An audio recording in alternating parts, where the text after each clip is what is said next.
Hi everyone and welcome to a new Path of Exile video. I'm Koshido and today I'm here to present to you my Occultist Cold DoT Leaguestarter build. I used this build as a Leaguestarter in the past league, and in the second day I was able to farm red maps. In the third day I was able to kill Awakener A5 without any problem and with a budget gear.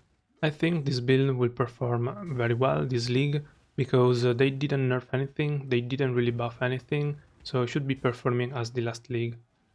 Also, the playstyle is very suited for this kind of league because it's well performing on bosses and it also has a good mapping. Let's jump in PoB. Basically, we are using Vortex on our left mouse click button, so we cast Vortex every time we move around, and half of the our damage is from Vortex. So most of the time, Vortex alone will be enough to clear the maps. The other half of the damage comes from Cold Snap and Val Cold Snap. Cold Snap creates an AoE where you click, and Val Cold Snap creates an AoE around you. It also gives you frenzy charges. This time for the build, I made several item sets so you can check your equipment every stage of the build. I have a leveling gem section, and I made several leveling 3. I have a max block version and a version without block. The max block route, I will go for that if you plan to play hardcore or if you just want to be more tanky. You will lose a little bit of damage, but you can reach max block pretty soon. This is the build I promoted for the gauntlet, the max block version. I also have the no block route. We are not picking block, we are picking damage earlier. We will have more damage with this route and is more suited to switch to the low life version. I also have a low life with max block eventually. If you want to go for the block route and low life to increase the damage, you can go with that. You will have less damage than the low life without any block, of course. Let me go through the leveling process. So we start out with Freezing Pulse and Arcane Surge. At level 4 we drop Freezing Pulse, we take Stormblast Mine with Swift Assembly, we take Frost Bomb plus Orb of Storm. We are using Frost Bomb to do damage while we are moving, and Orb of Storm with Stormblast Mine to increase the single target damage. At level 4 we have Frost Blink, we link it with Arcane Surge to give us the Arcane Surge boost. At level 8 we can add added lightning damage to our Stormblast Mine setup. At level 10 we can swap Frostblink for Flame Dash. At level 12 we unlock Creeping Frost, so we can also use Creeping Frost with Efficacy and Lesser Multiple Project. And we can drop Orb of Storm eventually if you don't have the gem slot. We can also take Vitality at level 12 to help us with the regen. We can also take Clarity eventually if you have mana problem. Just remember to keep Vitality and Clarity low level. At level 16 we unlock Auras, so we can use Summon Skitterbots and Herald of Thunder. At level 25 we unlock Elemental Focus for our Stormblast Mine setup. And then after the Act 3 we can move toward the endgame setup. So here I have checked notes, let's check the notes. In Act 3 we buy Malevolence, Discipline, Frostbite, Elemental Weakness, Bane and Vortex. We do Disuse quest to buy Swift Affliction and Hypothermia. In Act 4 we can buy Bone Seal, cast 1 damage taken setup, and we move toward the endgame setup. So the endgame setup is Vortex, 6 link with Controlled Distractions, with Affliction, Elemental Focus, Hypothermia and Efficacy. Cold Snap with Bone Seal, Hypothermia, Elemental Focus. We will be socketing these in the helmet, and we will be using the Rhyme Gaze as helmet in the beginning. So this will be also linked with concentrated effects. Later in the game, if you find an helmet like this one with other supporter, very well, you can just change the gems. You will still have a 5 link on head. We are using Flame Dash as a movement spell with Arcane Surge, Frostbomb to give exposure to our enemies. With Arcane Surge, we are using Val Clarity to help us with the mana. We are using a cast 1 damage taken setup with Immortal Call increased duration, and we are using Vol Discipline as a defensive aura and also as a defensive mechanism. Auras, we are using Determination, Malevolence, and Hatred. We are using these in a Prism Guardian Shield so we can reserve life instead of mana, and in this way we are reaching low life. Before going low life, I have a tree for the life version and I have a equipment set for the life version. We can only use one of those auras, I will show you later. Curses, we apply curses with Bane and we are using Elemental Weakness and Frostbite.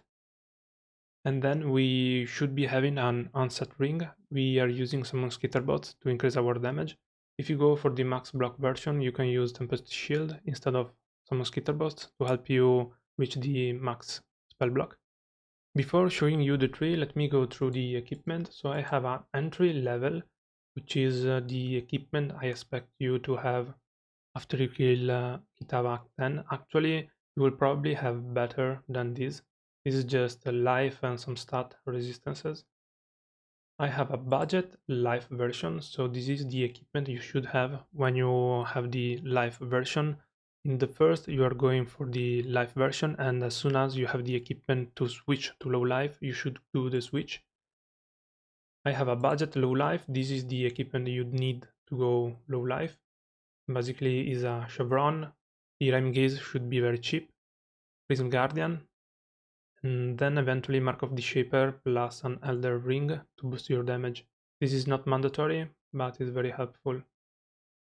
And also I have an endgame low life setup with good endgame wand, good endgame helmet, good endgame boots, good endgame belt. So you have an idea on every stage of the build what you should be wearing. Regarding the tree, the low life with 2 cluster jewels is the end game build I suggest you to play if you're playing standard especially. This is the most damaging build and it can reach 8k energy shield with 60% damage reduction and some block. I also have different versions, so I have a low life with 0 cluster. Before getting your perfect cluster you can go with this version of the build. It's a little bit more tanky and it has less damage than the 2 cluster version. Before going low life, you have life version of the build. So instead of getting energy shield nodes, you are getting life nodes. And with this version and the budget gear, you'll be having 4k life plus 4k energy shield and a decent amount of damage, so should feel pretty tanky as well. If you want to be more tanky, you can go for the max block version. You are losing a little bit of DPS, but you still have 4k life, 3k energy shield, and max block. Also, you are taking life on block, and if you manage to find a shaper shield, you can roll life on block there as well. When you are respeccing from the life to low life version, if you go from the no block to the low life version, you will need to respec around 10-15 points. But if you come from the max block version and you go into the low life without block version, you will have to respec a lot of nodes. So in case you don't want to do that, I also made a low life with max block. You will be losing a lot of damage compared to the low life version without block, but you will be way more tanky. And to help you level, I also made the leveling nodes for the max block route and the no block route. So again, I suggest if you are playing standard or solo self-found, you can go with the no block route. This is the strongest version of the build in my opinion. If you want to be more tanky, if you're playing hardcore, you want to be super safe, you can go with the max block. But keep in mind, most of the times, the best defense is getting more damage. And basically that's the build. A few tips: try to get the Rem Gaze as soon as possible.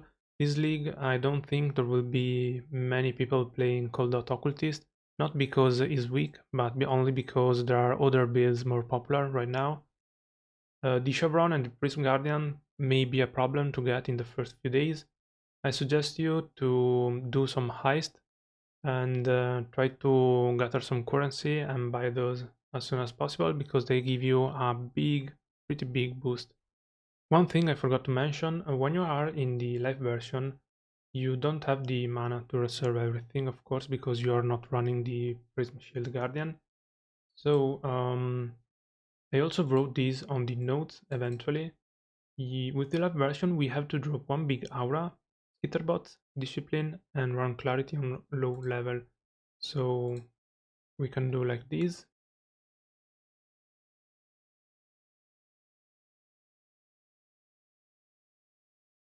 And we have 126 mana. If we reduce a little bit Clarity, we should be pretty fine. 200 mana should be enough. And we can still run Determination and Malevolence. If you feel brave, you can do this and run Malevolence plus Hatred without Determination. Or you can run Determination and Hatred eventually. And that's really it. Let me know if you plan to play this build. If you have any question, you can jump on stream during League Start. I will be answering all your questions. You can also write a comment down below. I will try to answer as soon as possible. Leave a like if you enjoyed the video and subscribe if you want more content like this. Thank you very much for watching and stay safe, Exile.